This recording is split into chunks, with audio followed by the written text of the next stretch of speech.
Hello. Hello. So I'm not looking at my phone. I just You're fine. like to still keep my questions on my phone. Yeah, absolutely. I should change, but I'm not ready yet. No, you're all good.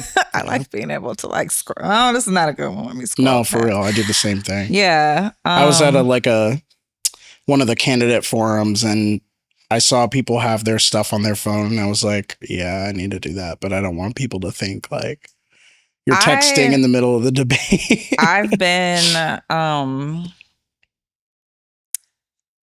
I've seen people just read their wedding vows off their phone. I don't think I did that. I think I wrote mine down. That was so long ago, I barely remember. It was like a blur, but I'm pretty sure that I wrote them down on a piece of paper. I'm not sure what Devin did, but I gotta figure out. Either way, it's still together. Yeah. So there you go. Meaning Didn't you can change do things anything on your phone. Nothing changed. So next candidate forum, I'll get my iPad out. Get your iPad, right. Yeah, so that's the first time I think I met you was at the candidate forum. Which one was that? That's all. You've done so many, right? I know.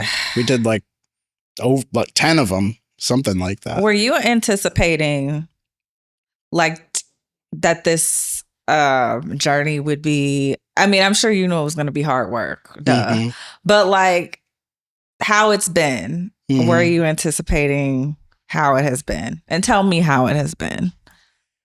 It's been But don't tell me too much because I had to tell the people who I'm talking to first. Yeah. So let's do that first. Yeah, sure. Folks, we have Mounir Lynch here.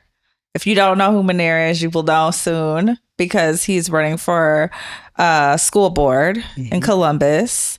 You've probably heard his name many times. He's endorsed by the Working Families Party, several other progressive organizations, and is a graduate of Columbus City School. Recent, actually. Well, not too recent, but kind of recent in relation to everyone else who's running or has run in the past. Yep.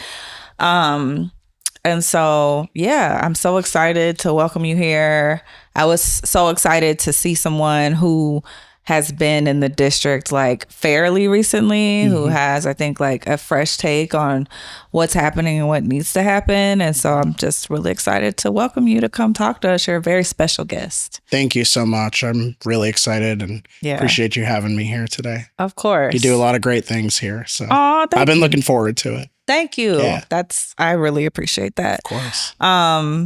So I was asking you, did you expect for this to be how it is? And how is it? Yeah. There's a lot of work that goes into this. I mean, in general, being a school board member, a lot of people don't view it as a full-time job because you don't really get paid. But to me, it is. And this campaign has been as well. Got to continue to have the day job and take care of this, all the different things that are going on. And a lot of the lift of this has been just reminding people that an election is even happening in the first place and why people should care about a school board, especially right now in these times. And so that alone, let alone getting people to trust me with their vote is kind of a double job there, right? So it's been a lot of work, but it's been a lot of fun to go all over this city that I love. I've been all over the place. I've been interacting with so many people that all have the same thing in mind. They all care about Columbus City Schools, and it's been a long, arduous, but fun journey. Yeah. Yeah. So tell me a little bit about your background. Were you always like, I'm going to graduate and run for school board? Just tell me about, how your parents, how you got to Columbus, what schools, I got to ask you what schools you went to. Yes. That's always the question. Yeah. But I want to hear a little bit about you for the people to know more about you. Yeah, I appreciate that. So I'm born and raised in Columbus. I've been in the city my whole life. I went to Indianola for elementary before it was a K-8 school. Okay. My parents really wanted us to emphasize, the literature, humanities, and the arts kind of as a well-rounded part of our learning. went to Dominion Middle School. We lived in Clintonville for a little bit of time, but I'm a triplet. And really? Yeah. Yep. Two sisters and myself. Okay. And so over the years, we needed more space and more affordability. So we moved out east. And I went to CAHS for high school. Pretty much always knew I was going to go to CAHS. Yeah. Great I always school. hear good things about CAHS. Yeah. Like always. One of my best friends went there. Brilliant guy. So yeah. Did you and both of your triplets, did you guys all go to CAHS? Yes, we all went to CAHS. We went to different middle schools. Okay. But we did all go to CAHS. Okay. Yeah. Nice. So yeah, my parents really wanted us to get that well-rounded education. Okay. They wanted us to be in public schools. I am so glad I was brought up in CCS. It really opened my perspective to what the real world is, compared to when I got to college and was around people that didn't grow up in city schools. And my mom is an immigrant from Morocco. Okay. My dad was a librarian and an educator. And he was a big activist and organizer. Okay. And so that was kind of in my world since I was young. And I always knew, social justice and justice in general for my fellow humans was a big part of my story. So, yeah. You mentioned like growing up in Columbus City schools. I have a daughter who is a CCS student right now in elementary school. And you mentioned like it exposed you to the real world. What do you mean when you say that? Yeah. Columbus City Schools is a beautiful place because you will meet people, you will grow up with people, you will be taught by people that are from every different background possible. I mean, at CAHS, I was in class with kids whose parents are professors and doctors, and I was in class with kids who don't have a home, right? Yeah. And so having that mix of backgrounds, languages, immigration statuses are all things that teach you what the world is actually like out there, rather than just existing, in this environment like we have in the suburbs of Columbus, where it's more racially homogenous. There's less economic diversity. There's less cultural diversity. And so I'm so super grateful. And it's something that I want parents and educators to know about CCS, is just how rich we are in that way. Yeah.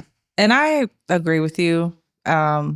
Being a parent, that's one of the things that I like the most about the district, is that I feel like my daughter gets exposed to the different circumstances that people are experiencing that are different than hers. I think she has a level of like empathy and understanding because of that. Like you mentioned, immigration status. One thing I really love about her school is that she has a Black male principal. And I just think it's really important for her to see herself reflected both in the the teachers, the educators that are there, as well as the students. But to also just see, again, like the rich diversity that you talk about. So you graduated. Once you graduated, what happened after that? Where did you go? Yeah, I went to the University of Cincinnati again, even though also big public Ohio school. Like I said earlier, it was a big culture shock to be. I mean, I had people I lived with that didn't know how to do laundry and stuff like that. Yeah, we all y'all did not grow up like I did at all. So I wanted to go into healthcare, which I am in healthcare right now, but went to UC, wanted to leave Columbus. Wanted to get out there, and it just worked out affordability wise and everything that I wanted. Appropriate that I still stayed in public schools, but it was a great experience. I studied public health education and Spanish. I did a double major there, and I really enjoyed it. I really enjoyed it. Yeah, so you mentioned that you currently work in the healthcare field. What do you do? Like, because you mentioned that you're having to juggle running for office and having your day job, which bless you, because that's a lot. That's a lot, right? On a day to day, on top of like everything else that's going on right now.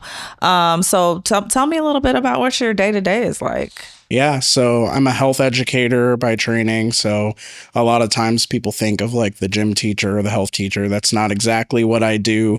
But I basically help people navigate the healthcare system in a way that meets where they're at. Okay. Learn more about their own personal health. And in my current role, I help federally qualified health centers, so community health centers that serve primarily underserved populations and people of all immigration statuses, right? I help them kind of build out the programming for infectious diseases like HIV and Hep C, and give patients access to that treatment and that care at an affordable price for them. And before that, I worked for Planned Parenthood, where I taught in every single Columbus City middle school and high school sexual health education. So that's kind of my specialty and my background. Yeah, that's important in a state like Ohio, where there's the curriculum around sex education is real dicey. Yeah, Ohio is actually we're the only one, right? Yeah, we're the only state that has zero standards for health education of any kind, not just let alone sex education. Right. So absolutely. Yeah. I'm also a Planned Parenthood alum. Okay. Yeah. We've been through it. Yes. Yeah. So I know what that landscape is kind of like, and why and how important your role is. So it feels like there's, you talk about like the context of your work, like the people that you're serving. And it sounds like you have a heart for service. Yeah. Is that what made you decide to run for school board, or like what were the things that you were like, it's time for me to kind of step in here and see what I can do? Yeah. So, I mean, growing up in the district, I was consistently disappointed in the administration and in the school board for not tending to our needs as students, right? We didn't have functioning heat. We didn't have air conditioning. Kids were passing out in our school building. And here we are as the highest performing school, even compared to our suburban neighbors. Yeah. And we're struggling with the basics like that, right? Yeah. And so that was kind of the first step. As a young kid. Still, decade later, nothing happened. Nothing changed for us. And as I taught in the district in my time at Planned Parenthood, I would hear stories from educators and support staff, the school nurses I worked pretty close with in these buildings. And their conditions were just as bad as the students. I mean, they're overworked, they're underpaid. They're not well supported. And here we are in this political landscape where we're privatizing public education. That's our goal at the end of the day. Not our goal, but that's the leadership we exist with. It's a federal goal. Yeah. We're watching that happen, especially here in Ohio. We're watching, all kinds of marginalized people be scapegoated for policy failures in education.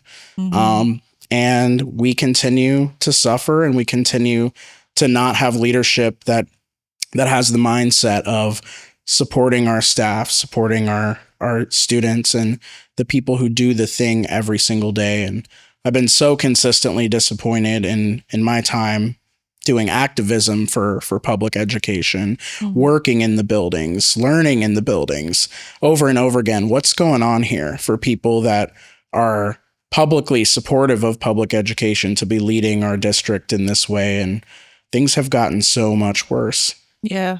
And I think like you're a unique candidate, maybe not like in the history of school board, people who've run for school board, but right now in this moment, given that you're a recent student, you worked in the building, you're born and raised here in Columbus. I think that you have, and I think you talked about it a little bit, the fact that you went to like the highest performing, many people are proud to have gone to CAHS because of the academic excellence that it produces. And And I've seen it for myself. Now, I mentioned one of my best friends went to CAHS, but I have several friends who are absolutely brilliant who came out of CAHS. Yeah. But to like juxtapose it against what you all were lacking and what could have, if you're already brilliant, what happens when you have like state of the art facilities, right? And you have a supportive administration and all those things, it really makes you wonder. Yeah. And I think that like you are a unique candidate given that you have all of those factors in terms of like your perspective, right? Your lens. So what makes you, outside of that, what sets you apart from, the other folks who are either currently on the board or like trying to get on the board? Yeah. Like, what would you say if somebody, I'm asking you. I'm not going to say what would you say if somebody asked you that. I'm asking you right now. That's a great question. I think one thing that really sets me apart is I'm willing to hold the systems that have failed us truly accountable, and truly challenge and truly look at the full picture of what is going on here? How do we continue to fail our staff and our students in this way? And I mean, we are being led by Democrats, right? People that in some ways have some values that I'm aligned on, right? That I've trusted with my vote in the past, right?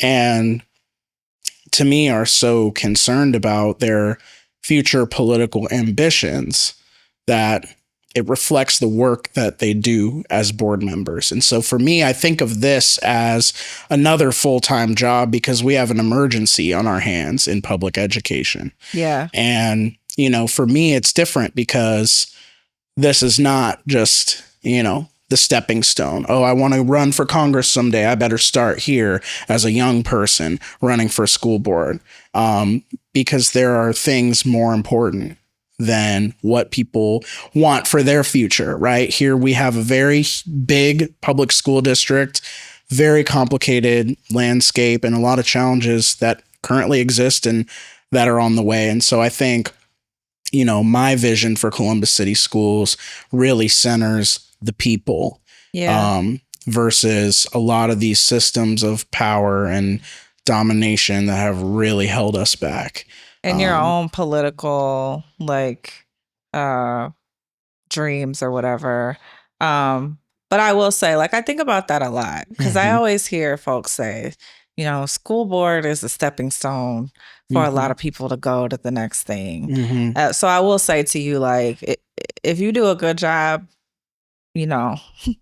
don't abandon us. Yeah, no, absolutely not. Because absolutely there is a stigma, right? Yeah. There's a stigma, but I feel like when we get good people, if it's in your heart and you have the capacity to do it, because I understand the level of stress and scrutiny that something like this can put on a person. Oh yeah. But if all those things aren't there, don't let the stigma of what other folks have done in the past stop you from being great for our state. Yeah. So I want to say that first. Yeah, no, I appreciate that. And I want to, we also didn't talk about your neighborhood, right? We know we got to ask about about your hood. So yeah. Where are you from? I stay in Shepherd. Okay. So, for those who don't know, you see Ohio Dominican University here, Old Town East under here, Bexley right here. Yeah. So I live off 5th and Sunbury. Yeah, it's Amina Robinson's neighborhood. Yeah, her house familiar. Over there. Yes, yes. Got family, the Brittany Hills, Sunbury, that old Dairy Queen. Yeah. So yeah. I live right south of there. Yeah. It's a great neighborhood. It is. It's a very tight-knit community. My next door neighbors on either side have been in the community for generations and we got a community garden. We have, there's a Y over there too. It's very a community center. Yeah. It's a very close-knit, community and a beautiful community of established long time folks and people passing, when older folks are passing on and becoming ancestors, passing those homes to their their grandkids. It's like a legacy neighborhood. And I'm glad that you said that, because I've never really said it out loud, but I've always like noticed it. Yeah. And sorry to interrupt, but like people don't think that can exist in the middle of the city, right? Yeah. And it does. And, I grew up in Berwick, just a little bit south of it, but, 5 minutes up the road from my mom's house. But people don't think that kind of community and togetherness and cooperation and collaboration can exist in, the inner city. And it really does all over the city. Oh, yeah, all over Columbus. All over. There's many neighborhoods. Yeah. Berwick is one of them. Berwick is just a beautiful legacy community where people have been there for a really long time. And it's one of, I think, the first neighborhoods that folks spoke to me about when I moved here to Columbus a long time ago. In terms of just particularly like the Black community. So I appreciate you like uplifting, the beauty of the city and the many like great neighborhoods that are within Columbus. So I want to ask you like some specifics. Sure. So, and correct me if I'm wrong, but I know that like funding was cut from the district. I believe that some of that funding came back. We know that the Trump administration is doing a lot of things that they're implementing, then they're found by the courts not to be legal. So I think something happened with some of that funding coming back. I want to ask you, like, I've also been told that the district, in terms of the money that it has, it looks shaky toward the end of this decade. So when you're thinking about that and thinking about potentially being on council or on school board, what is your plan to sort of like tackle the current situation that the district is in your capacity? That's a great question. We're at risk of losing tens of millions of dollars right away. We already lose $100 million a year across public schools to the vouchers that we have here in Ohio, where we're subsidizing wealthy people's private education. And what we can do as a school district right now, because we know the state don't have our back. We know the federal government does not have our back. We know what their goals are for at least the time being. So we need to ask for more from our city. Again, people who are supposed to be values aligned leaders with us, right? They can't directly fund money to our public schools. But what they can do is move money around, things like taking money out of our $400 million a year police budget and funding youth serving programs and agencies that can go directly into the city school district, to where we can think about our own spending right now while we're strapped for cash. There are federal monies available that, in order to get rid of them, it takes 4 to 5 years of legislation. Those funds are already appropriated. And I don't believe that the district does the work that it needs to do to access things like grants for safe green schools. Basically we have funders saying, please access this money so you can fund solar panels and sustainability that helps the district save money for other things. So there are a bunch of different creative solutions that we have right now, but we have to ask our city for more investment in the future, in our staff, in our students. We have to ask for their support, and we have to use what's already available to us in a better way and more frequently. And then lastly, we have to be better advocates for public schools across the state. We have to tell people this is our public good. This is what prevents the issues that you think are caused by us. This system of public education prevents widespread health issues. It lifts people out of poverty. It creates and promotes public safety. And so we really have to make sure that we control the narrative around public education. We have to be in the Statehouse. I don't remember the last time I was in the Statehouse advocating for public education where I saw one of my school board members testifying before the Statehouse. And I mean, we can only do so much with those legislators right now, but we have to at least be there, and we have to at least let people know what's going on. So I hear you saying that folks have to tell a better story about why public education is even important in the first place. A lot of people don't know that, like, Black organizers in the South are the people that why we even have. Yes. Obviously, people don't remember a time when there was no public education system. No one alive now would necessarily remember that, but it's important to say that it is a public good. You mentioned like creative solutions to funding. Those solutions are available, I think, to be tapped into now. Why do you feel like, you know, current folks on the board or the city or whatever is not actually like engaging with one another to implement or talk about, and maybe they are talking about it, but implementing it, making it happen, right? Those creative solutions that you're talking about. Yeah. I believe that our city leadership thinks that we should prioritize private resources and uplifting corporations and developers and all these for-profit systems so that we think they'll give back to our schools. And we can't trust that because they're looking out for profit. They're not designed to be here to support public education, right? And so I think we're trying to lean too much into those things because it can help, you know, promote their personal financial benefit as our city leaders. It can help fundraise for their campaigns. They benefit from these partnerships that at the end of the day, their priority is not the youth and the staff in the Columbus City School District. Their priority is making a profit, right?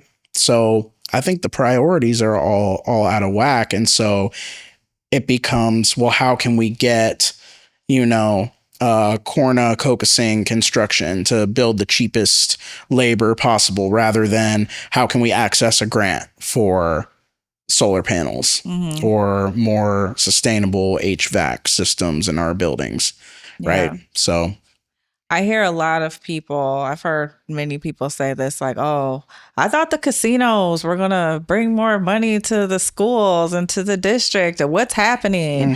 So I think that, like, that is just as an example is I think people are already asking those questions. They don't necessarily know how to ask them or what's going on, but they're like, all this development in the city, it feels like the city looks great. Sometimes it feels great. Our taxes are going up. But the schools aren't improving. So I think that there's a lot of people in the community that are concerned about this. I want to hear about like how your plans to engage so much of the community that I've talked about and that you yourself are a member of, like to engage as a school board member around the issues that are important to people in a different way than what's, you know, traditionally being or historically been done. Yeah. So, I mean, this is one of the central points of my campaign is I think about when the Columbus City School Board started their facilities and school closures task force, most recently, where they came up with that list of schools to close. And I remember, again, I stay in Shepherd. We had a community feedback meeting to look at all these different plans they had for the facilities and for who's going to close at, you know, the next couple years. Our meeting was at the Shepherd Library. It was on a Tuesday at 2 p.m. What student can attend that? What working parent can attend that meeting? No teachers can attend. They're at work. So these are the things that tell me that the district doesn't actually prioritize community engagement. They don't attempt to engage with the community in the way that they should. And so we need to meet people where they're at. I mean, for me, I need to go to school board meetings and watch what's going on. And I got a half hour, 35-minute drive down to Grove City right after work to get to a school board meeting. Kind of far. Yeah. And then there was all that construction because it was out south, like on the edge of the world. Oh, yeah. It's like a road trip to get down to there every day. And obviously, like, people are living down there, but it just didn't feel central. And then, like, at the time, I felt like there was a whole lot of traffic. Like, that's a 2-lane. Yes. Well, I think they've expanded it since then, but they were expanding it. So there was a lot of traffic and a lot of construction to even get down there. And that was during the time where there's a lot of things happening with, like, the union and the school board going back and forth. And it just didn't feel necessarily accessible. And that's like a sore spot, I think, for me as a parent who has more flexibility than most parents to come to stuff, that I'm like, that's cool that I can get there. But I always think about the folks that, like, don't have transportation. We don't have our transportation system in Columbus is not wonderful. Nope. It's not. And so it sounds like you'll be pushing for more accessibility, more communication to really make sure that the community is, like, met where they are. Yeah, absolutely. And it's not just about access to the school board. I mean, that in itself is an issue. The amount of time in school board meetings for public comment, it's like there's time for 3-4 speakers, when we need a lot more. People have many thoughts about what's going on. People need the opportunity to give that feedback, right?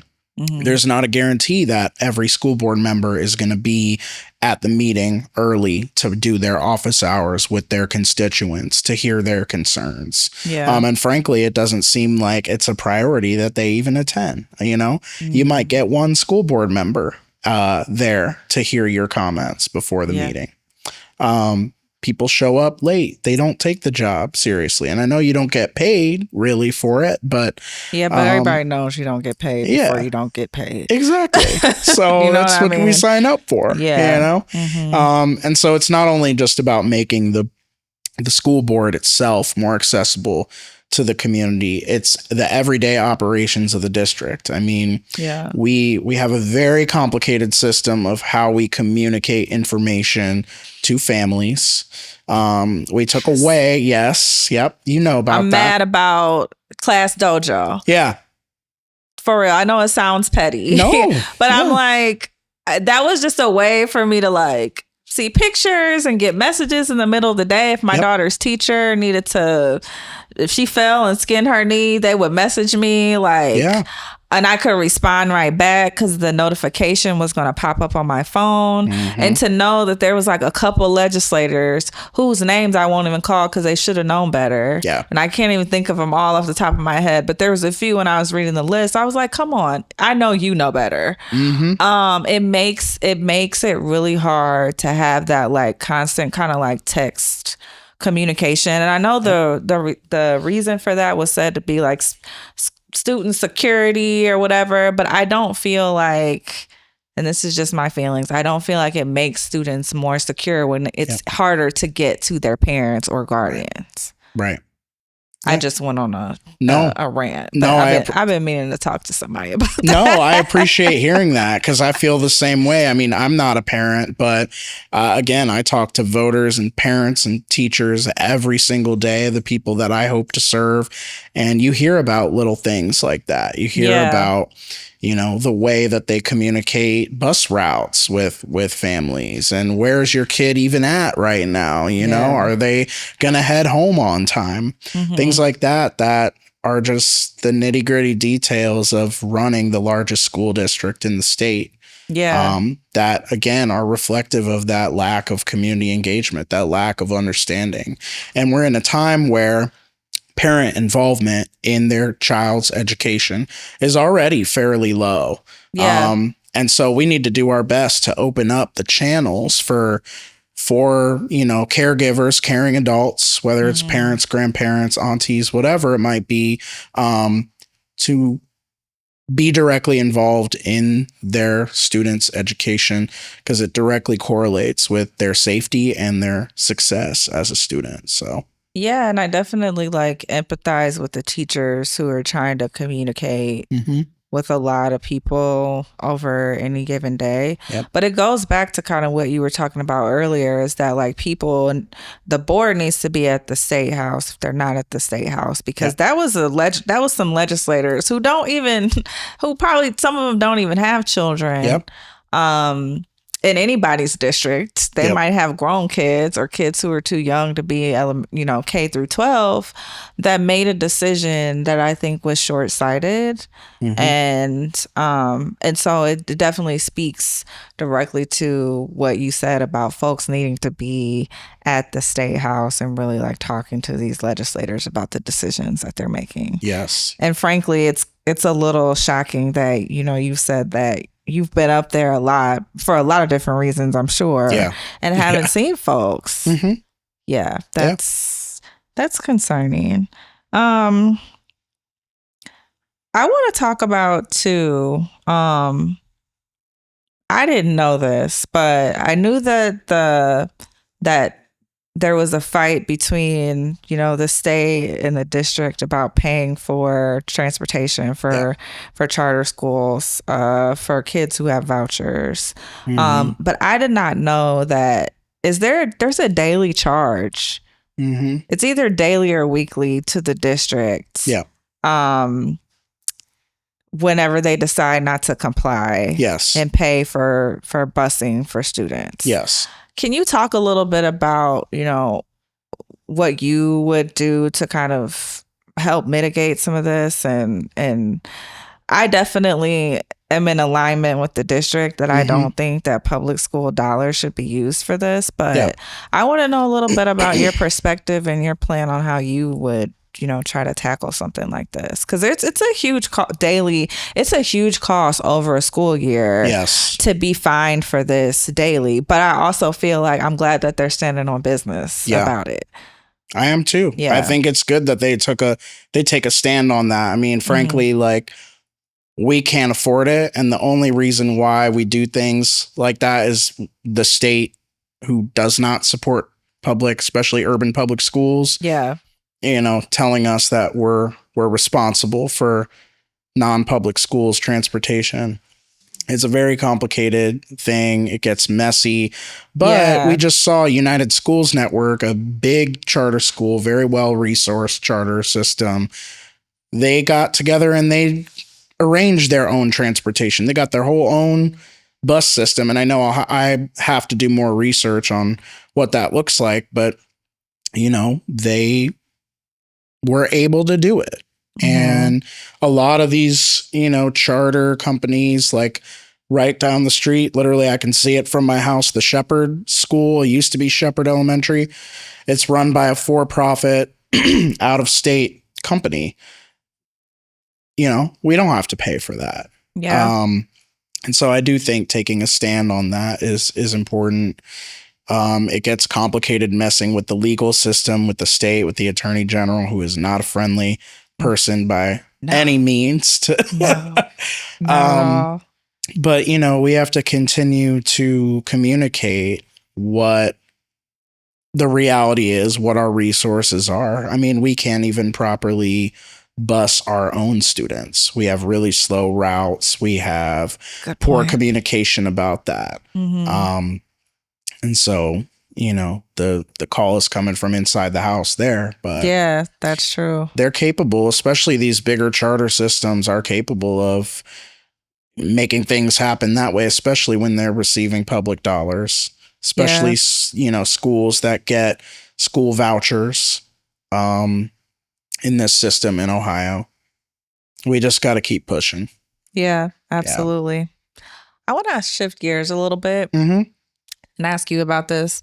I'm deeply concerned with the bathroom bills the other anti-trans bills that have been passed in the Ohio legislature. Like, I'm concerned for everyone that it impacts, but I'm definitely concerned for the babies. Yeah. Because I just think that it's unfair. Yeah. And I think that people should be treated as people and have dignity. Yep. Especially when you're already going through a really tough, like, school is tough. Yes. Like, kids are mean. Like, it's petty. Yeah. It's all the stuff that, like, everyone experiences, and it's at a different level when you're part of a marginalized identity that is being attacked and used as a political, like, lightning rod. Yes. So I want to ask you, what are your plans to support students, whether that be, you know, counseling, making sure they have access to counseling services? Like, how will you advocate if you're elected to the board to ensure that, like, students feel safe, they feel like they have a dignified learning community? And this is not just for the trans kids in the district, but when something happens to one marginalized group, it trickles down to everybody else. Yep. And so I want to ask you, like, what are you going to do in your capacity to make sure that folks are cared for in a way that feels meaningful in the spaces that they're in? Absolutely. We have a lot of different intersecting marginalized identities in the Columbus City School District. And I want to real quick say, you know, the administration and the leadership of the district failed trans kids when they decided to dead name all those students. I believe it was like 65, 75 families that were affected by that recent policy to kind of jump the gun on the state law. And out all those kids. Complying in advance is not acceptable. I mean, we need to have a better understanding of what is the law rather than putting people's literal lives at risk before things happen. I understand being prepared, but we don't make decisions like that. And the board wasn't alerted of that. Right. But what are we going to do? First of all, we're going to prioritize support staff for our kids in our school district.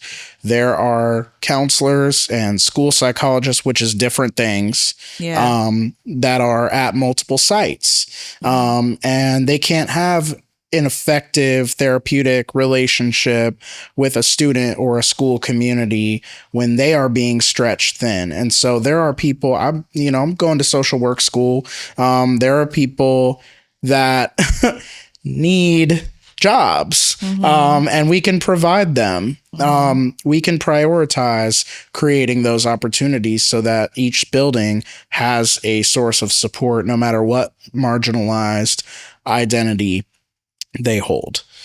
Second of all is a stronger relationship with the many community organizations. I'm thinking about immigrant families seeking legal assistance from legal aid, from CRIS, from other justice-oriented organizations to help them navigate this violent immigration policy that we have. Absolutely. And we can leverage relationships with so many resources that we have where if we can't afford to provide it as a district, as we think about the complicated ways to restructure our funding, to provide more support for these folks, we have the resources here that we can collaborate with, to help fill the gaps right now while we work harder to support the people that need it the most right now. Yeah. And I appreciate you bringing up students who will be affected by, mass deportations that are currently happening in our country, and ways to make sure, again, they feel affirmed and supported, and not just by words, but actual frameworks, policies that are put in place to support them. So thank you for mentioning that as well. Absolutely. I want to ask you too. So the board and the union. Last year was, as a parent, I was like, really? I have had many people from the board on this show. And I was surprised. And I'm just going to say it. I had Brandon on my show and I was so impressed. Mm-hmm. And I love what Brandon had to say. And then I know that the union endorsed Brandon. Yeah. And then that document came out about the union. Yeah. And let me say this too, as a person who's like kind of interface in a job setting between like union and management. It can always be like, you know, a sticky situation. Yeah. It's never always friendly. But when you're dealing with folks' children and you're dealing with the folks that educate the children. Yeah. I think that every effort should be made to try to come to amicable solutions that make sense for the folks who are being impacted. And so I was really disappointed by the approach, by what happened afterwards. And I think it just, in a district that I always hear people sort of bad mouthing. Yeah. Whether they have kids in the district, graduated from the district, aren't in the district. I spend a lot of time telling people like it's actually not as the teachers, right? That there are teachers and administrators who really care. Yeah. And I felt really, the word is not sad. I was confused. Maybe I was a little bit sad. I was definitely disappointed. Yeah, it's like you're taken advantage of. Yeah, right? I felt, I don't know, bamboozled a little bit. Yeah. I'm trying to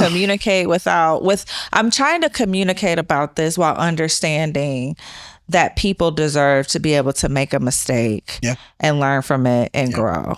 And especially with the particular person that I mentioned, age, right? Just like maybe not being as mature. And but I will say that like holding all of that was really hard, knowing how folks would be affected. And so I want to ask you, how will you work to try to have like a decent relationship with the union and make sure that, you know, things are able to move forward, that that the school year doesn't not happen or happens late, grinds to a halt because the union feels like they need to go on strike to get, you know, better wages or any of the things that they are asking for that feel reasonable. I'm really interested in knowing like how you plan on navigating that relationship, because it is really the most public one, and it really is the one that informs a lot of what folks' thoughts are about the district at large. Totally. Yeah. They've traditionally had a relationship of animosity, particularly with CEA. I've witnessed multiple strikes occur. And I mean, it's reflective of the policy and the priority. Again, I think the Columbus City School Board is in a mindset of liquidation from where it matters the most, whether it be closing schools or not paying teachers and support staff properly. Whereas we can somehow afford to pay someone from the University of Texas to make a $400,000 PowerPoint about how bad our buildings are, right? So I say that because it shows that the priority is not with the workers. As a politician, it looks great to say, I'm pro-union, I'm pro-worker, but we don't listen to the rank and file. We don't understand the experience of the rank and file of CEA. And so it, again, is first of all, the engagement and the learning and the understanding of who those people are, what they do, and what their conditions are in the first place. It also involves, again, looking at how we are spending our time, our money, and our resources as a district, and how, to me, at least as a voter myself, as an advocate for public education, I view their list of priorities like this, and then I view the people down here at the bottom of their list, because they're going to have to be here no matter what. We got to have teachers. There's going to be people that work here no matter what. You know, we'll deal with that later on. right? Whereas the people who run our district every single day, who keep this thing going, who are in the classrooms, who are, supporting our youth through very difficult life circumstances, who are helping them move on to college and move on to jobs, they deserve to be put first and foremost, because without them, we can't function. And we're not getting new talent. The whole town will collapse. Yeah, honestly, seriously. without teachers. Remember COVID when people couldn't send their kids to school?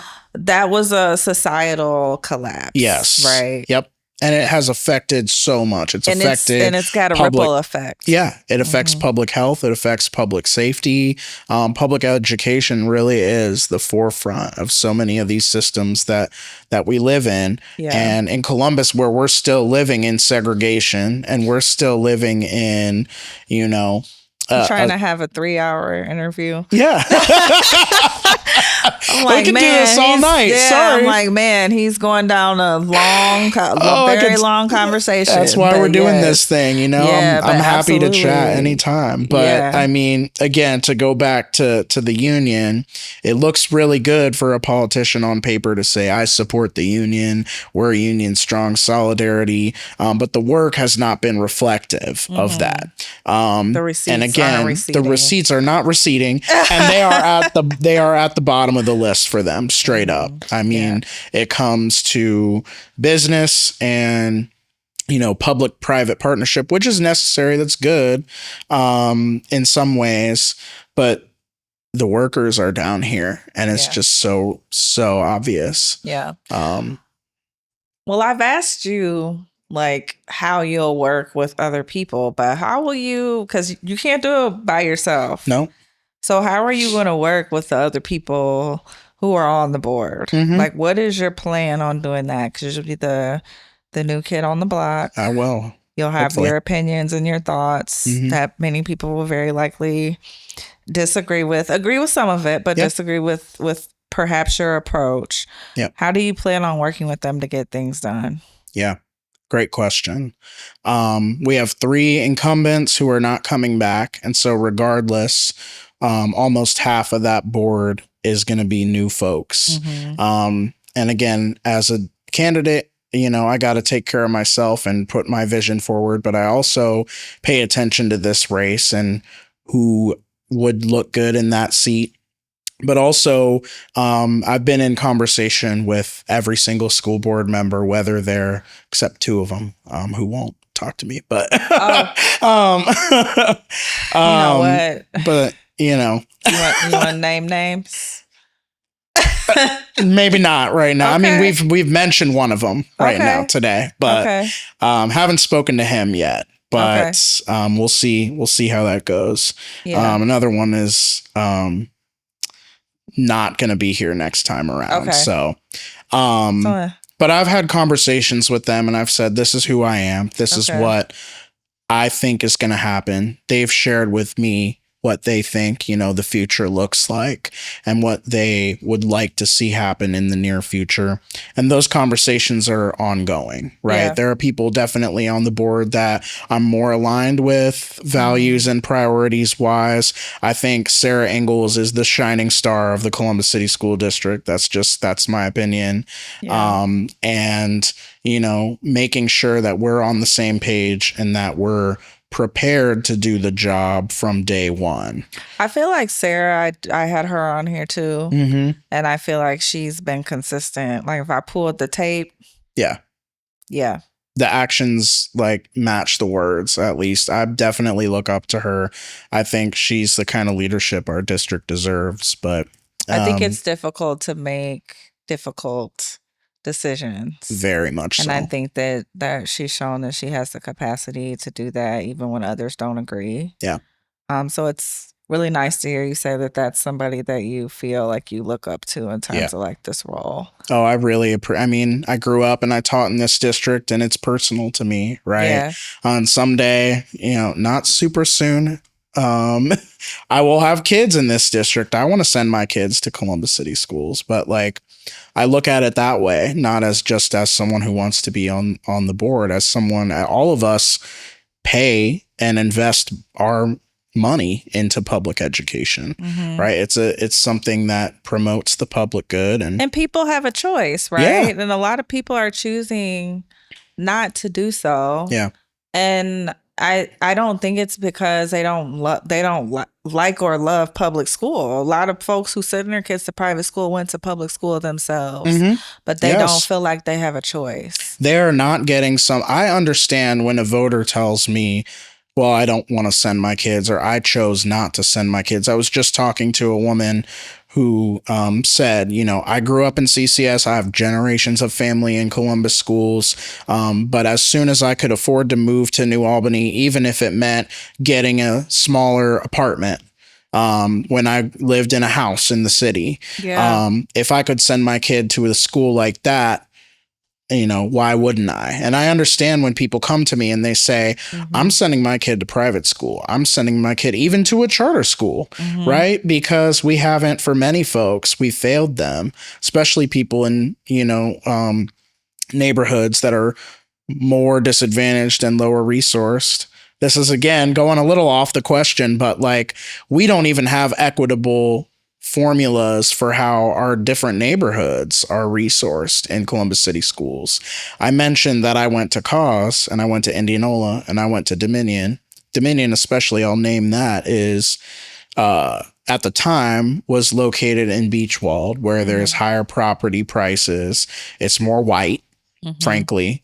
And, you know, that school had more resources and higher academic achievement than, you know, Starling or Johnson Park Middle School.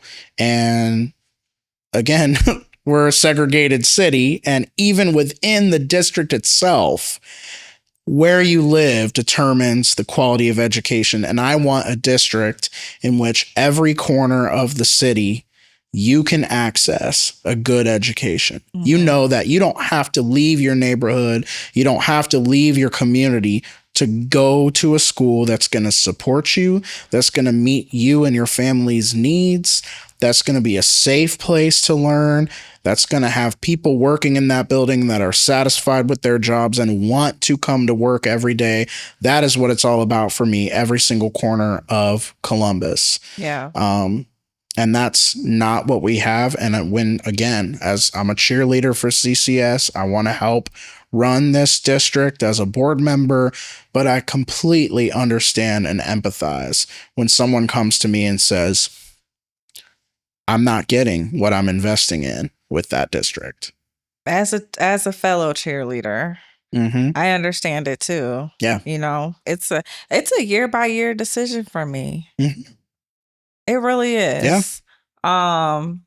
Because, you know, I have lots of thoughts about, like, if the board can't get it together, if the district can't get it together, what does that mean, you know, for my particular child long term? Yep. So I appreciate you, like, talking about just the nuances, right, of folks' experiences. Yeah. So you mentioned that you are a cheerleader for the district. And honestly, like, we've talked about a lot of things, but I don't feel like you're, like, I feel like you care. I'm definitely getting that impression. Appreciate that. I want to ask you, what do you feel like the district is doing right? Yeah. What are we doing right? So we are a huge system, and we're able to keep ourselves going every single day, right? It's a very complicated structure. We have a lot of resources available for people. We have connections to Nationwide Children's Hospital that we can help slowly expand access to medical services for kids. I think it's a great thing that we have school-based health centers in Columbus, and I would like to see that relationship grow. I would like to see that get more expansive across neighborhoods, but I think so far that's really good. I think we have a lot of beautiful opportunities for kids to engage in job readiness. Not college is not the path for everybody, nor should it be the path for everybody. And so we have different, career and technical options for people. We have the arts.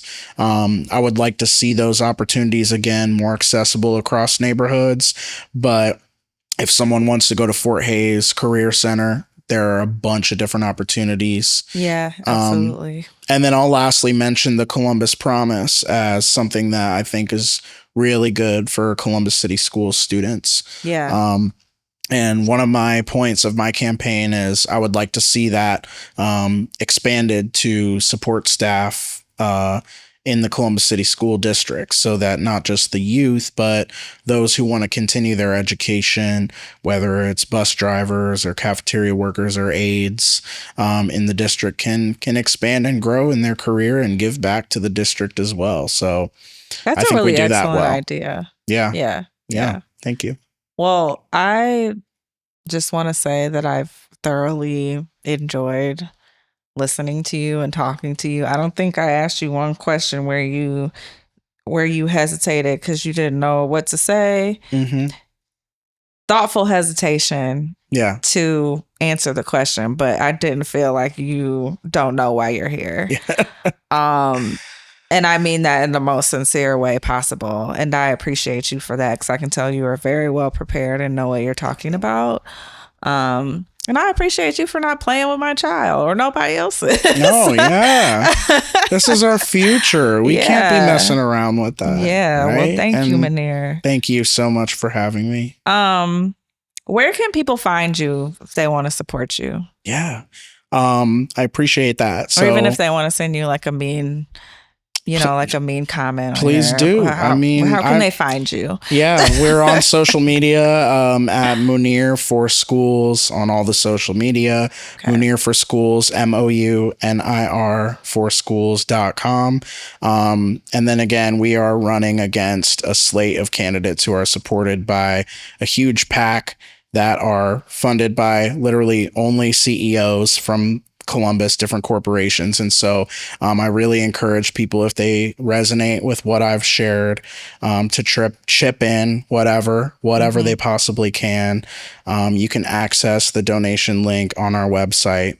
No pressure, but we're supported by an average donation of $30. And running for office is very expensive. Yeah. So I encourage people to do that. But and my email is mounirforcolumbus@gmail.com. We also have a form on the website. You can email us that way too. Awesome. Well, thank you so much. And thank you for coming and chatting with us today. It was really a pleasure. Thank you. It's a pleasure is mine, and really excited to come on today. So thanks for having me. Of course. Thank you.